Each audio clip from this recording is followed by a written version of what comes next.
te llamas? Samuel. ¿Por qué emigraste? Díselo en español. ¿Lo entendiste? Sí, porque desde aquí, bueno, para buscar trabajo y empezar buena vida. ¿Deseas familiar? No. ¿Cuándo emigraste? Hace 5 años. ¿Cómo era la vida allá? Bueno, antes puedo decir que estaba muy bien. Y ahora ya sabemos que sobre crisis, la crisis pasa hasta un poco de vida.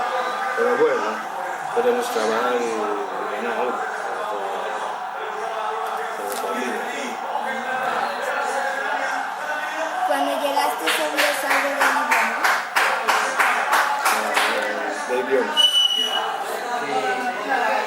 Que al mismo tiempo, hace 4 años así aprendiendo.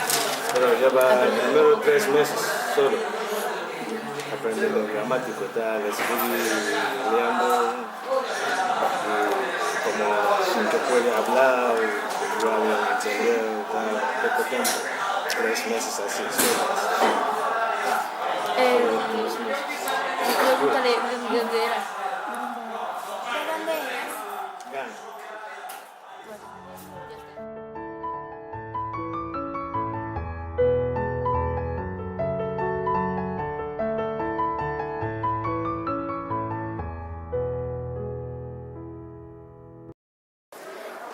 ¿Cómo te llamas?